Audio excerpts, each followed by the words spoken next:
Hi, I'm Jean. I'm David. And we're Kaplan versus Kaplan. And we're here this week to review Long Shot, starring Charlize Theron And Seth Rogen. And Charlize Theron plays Charlotte Field, the Secretary of State of the United States of America. She's Yay! Secretary of State under the President of the United States, played by Bob Odenkirk. President Chambers, played by Bob Odenkirk. And he really doesn't care at all about being president. He just wants to be on TV. Sounds like somebody else we know, but okay, we won't go there. Anyway, so she used to babysit Fred Flarsky, who is now, as older, Seth Rogen, as a babysitter. When he was 13 and she was 16, she was his babysitter. So one night they're at a party promoting Boys to Men are performing, and his friend, he loses his job, so his friend takes him to this party, and here is the Secretary of State, Charlotte Field, Charlize Theron. And she looks at him and kind of remembers him, and they're like, do we know each other, kind of thing.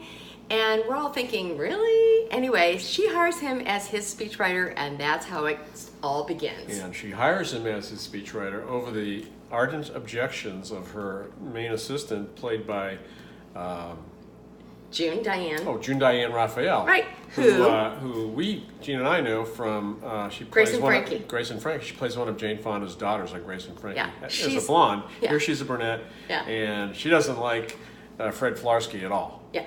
And she's great. She's as great in this role as she is on she plays the same sarcastic kind of dry wit person that she plays on Grace and Frankie, and she's really, really good in this role. And another supporting actor in the movie is... Oh, don't get there yet. I don't want to go there. Don't get there yet. Okay, all right. Okay. Anyway, so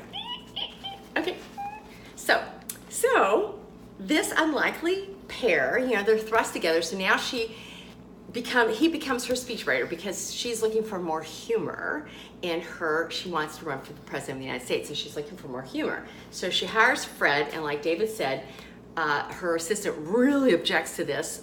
So then he starts traveling around the world with them on all their, Air Force Two, and they become close because she's this powerful woman. She's, says that, it's really difficult as a powerful woman to find somebody to date. And so they're together all the time, and they kind of, hook up. Well, did we mention that she also has aspirations to run for president? Yes, I said he's going to help her. Okay. Yeah, okay. So anyway, so I know it seems weird, but they actually have a good chemistry, don't you think? They do. And actually the major achievement of this film is that we believe that a guy like Fred Flarsky can actually be romantically linked to a woman like Charlotte Field. Yeah. It does work. And Seth Rogen is... It's hard to believe, but it does work. Seth Rogen doesn't overdo the self-deprecating part. No, he's really good. He's smart. He's funny. And obviously... He's a little bit overweight. Yeah. But... And too long of a beard, but she finds... You know what? He has a ghastly beard. Yeah.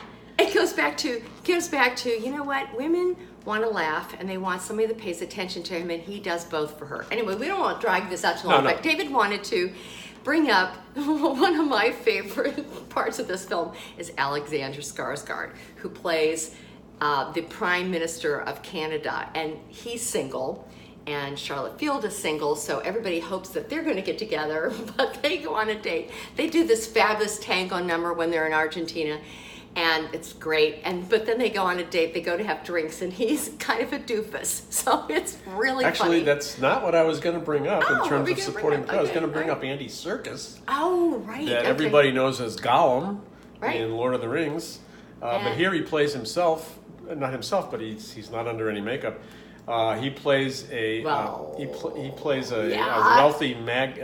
he's under makeup. He has on a great wig, and I didn't even almost recognize him. He's a wealthy media mogul who tries to blackmail Charlotte Field, and it's a really good role for him. Yeah, a media mogul a la Rupert Murdoch. The film is funny. It uses some gross bathroom humor that could have been maybe eliminated. Yeah, there's one scene in particular that just really grossed me out. I mean, it's like, here we are humming along with this really good premise of this, these two getting together, which you would never expect.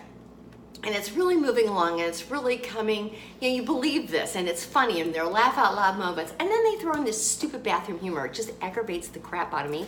I cannot stand when they do this. It just makes me so mad. So that's why Jean gives it a wait for DVD. And I gave it a mild C and but no. it's a fresh on Rotten Tomatoes because it's still good. It's not. It's worth your time. Yeah. Go to our kaplanvskaplan.com to see our written review. Yeah. Okay. Good. All Okay. right. See you next time. Okay. Bye-bye. Bye.